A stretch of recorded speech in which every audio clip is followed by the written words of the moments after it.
Over the weekend, Saturday Night Live was surprisingly funny for the first time in perhaps 25 years when host Shane Gillis returned, who was hired as a cast member back in 2019 and then quickly fired after old racist and homophobic jokes surfaced. And then he was brought on to host, I think it was last year, and brought on again this weekend.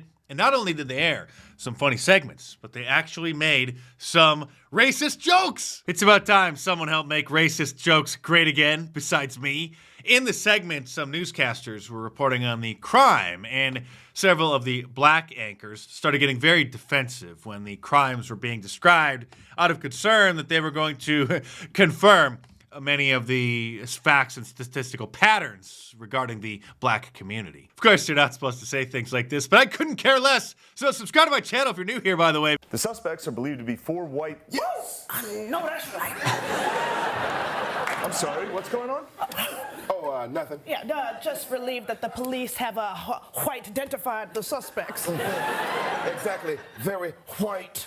Well, it's shaping up to be quite a busy week for local law enforcement as police deliver on their promise to crack down on the increasing drug traffic. Uh-oh. Not drugs. I can't show the whole segment because Saturday Night Live, like many entertainment shows, get very picky about showing too lengthy of their segments, unlike segments from news shows, which are a lot more lax when it comes to that kind of stuff. Police are looking for looters, huh? You hear that? These looters were spotted after wildfires devastated homes in Hunt Valley Township. Looters. Okay, just read the story. That's enough. Looks like they stole televisions, bikes. Who do you think that was? What color do you think that was? You millennials and Zoomers who grew up in the woke, politically correct, liberal pathogen-infested era really missed out on some of the greatest comedy in history back in the 1990s when racist jokes, or jokes about race, really, to be more accurate, were a common theme in comedy, and pretty much everybody loved them. If you can't laugh at yourself, then you don't have a sense of humor. And back then, a lot of black comedians, including Chris Rock, would make fun of people in his own community for the problems that they were causing. Like this famous segment on his HBO show, How to Not Get Your Bleep Kicked by the Police. Have you ever been face to face with a police officer and wondered, is he about to kick my ass? Well, wonder no more. If you follow these easy tips, you'll be fine. First, obey the law. Laws were made for a reason. Think of them as hints. You've heard people say, man, I wouldn't do that if I was you. Well, here's some of that. He then goes on to illustrate various kinds of behavior that we've seen from people like George Floyd and Michael Hands Up Don't Shoot Brown. But sadly, even Chris Rock went woke and distanced himself from some of his famous bits from the 1990s, including this one. Who's more racist, black people or white people? Black people. You know why? Because we hate black people too.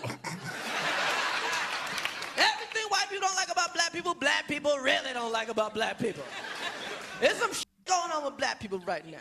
It's like a civil war going on with black people. And there's two sides. It's black people and there's niggas. And niggas have got to go. Hey, he said it, not me. I may do an entire video dedicated to testing Grok, which is Elon's sort of chat GPT, because he just updated it to Grok 3.0. And unlike Meta's AI and Google's AI and ChatGPT, Grok is fairly based, as the kids say. I asked it, do black people commit 50% of the violent crime in the United States, despite being only 13% of the population? And it responded with, yes, based on available data from the FBI's Uniform Crime Reporting Program and the Bureau of Justice Statistics. Black individuals, who make up approximately 13% of the U.S. population, are consistently reported to commit around 50% or more of violent crimes in the United States. But be careful, because certain hate watch organizations like the Jewish ADL and Hatepedia, whoever these people are, have deemed 1350 to be a numeric white supremacist code word that they say perpetuates the racist myth about black crime. Meanwhile, the liberal lunatics think that they're going to stop Donald Trump and our MAGA 2.0 agenda by being funny, which, of course, they haven't been for the last, well, over 8 years now. Good morning. I have been reading up on ways to combat fascism, no reason. And there is so much evidence that humor and satire are like the #1 way to combat it. So, okay, authoritarians rely on people being afraid of their control and power. There's like this fake aura of seriousness and righteousness and strength. Of course, she is projecting and describing everything that the liberal establishment is, which is why none of their mainstream comedians have been funny for 8 years, because this is what passes off as supposed comedy. Here's Jimmy Kimmel the night after the election, where he's supposed to make everybody laugh, but instead just goes on an anti-Trump editorial. Terrible night last night. It was a terrible night for women, for children, for the hundreds of thousands of hardworking immigrants who make this country go, for healthcare, for our climate. For the climate change. The Tonight Show on NBC, once a staple of American culture, with Johnny Carson at the helm for decades, and then Jay Leno for, I think, 20 years, has turned into this. This is the woman who wrote the book White Fragility, which is obviously a cultural Marxist buzzword that's designed to try to stop white people from standing up against the systemic anti-whiteism that we've been experiencing for years now. Your book, White Fragility, why it's so hard for white people to talk about racism. This came out in 2018. Yes. And it's been on the bestseller list ever since then. It has, yes. And right now it is #1 on all the lists I looked at. And it's also, from what I read, it's sold out everywhere as well. Imagine doing this and calling this comedy. This is like the ninth circle in the pit of hell. But thankfully, actual comedians are building sizable followings through the power of the internet, like Ryan Long and Danny Polachuk. And this skit, the support group for men whose wives are getting fat, because we're making fat jokes great again. All right, how we doing, guys? How was your week? Wife's still fat. Yeah, mine put on a few. Mine outweighs me now. Well, we have a new member today. His name is Dom, and his wife is getting fat. Hi, Dom. Hey, Dom. Hi, my name's Dom, and my wife's getting fat. How fat we talking, brother? Pretty fat. And I just saw this clip circulating on social media from John Crist. Everybody on the internet is like acting like Mother Teresa, dude.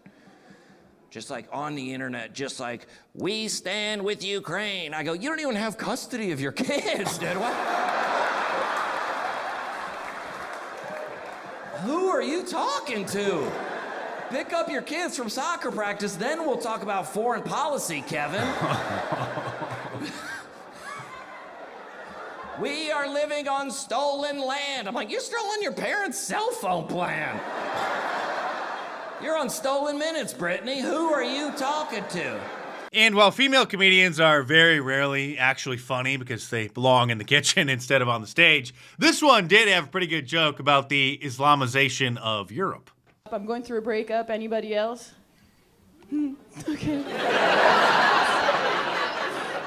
It's sad. We went to Paris too this summer, and it was really romantic. We rode bikes, we got baguettes, you know, and we even got matching. What are the hats that they all wear? The hijabs. The audience were saying berets. I did not watch the Oscars yesterday. I didn't even watch any of the clips. There's only so much liberal media a man can take, but I did see that a strip club Cinderella story called Enora won Best Picture, of course, because there's nothing that the Hollywood puppet masters loves more than degenerates. I couldn't even stomach skimming over the article, but it looks like it's basically Pretty Woman, but instead of being a hooker, the woman was a stripper. I could be wrong. It doesn't matter. I'm sure that the movie, like virtually everything that Hollywood puts out now, is worthless. Something that's fantastic and only $5 a month, however, is a subscription to my Locals page, which is a private, members-only blog. It's owned by Rumble. It's a free speech platform. It's where I post some content, some commentary, some memes, clips that I find which are a little bit too spicy to be posting here or sharing on any of the other big tech platforms. Your subscription helps sponsor my work, and it gets some great content that you're not going to see here. So click the link in the description below and check it out.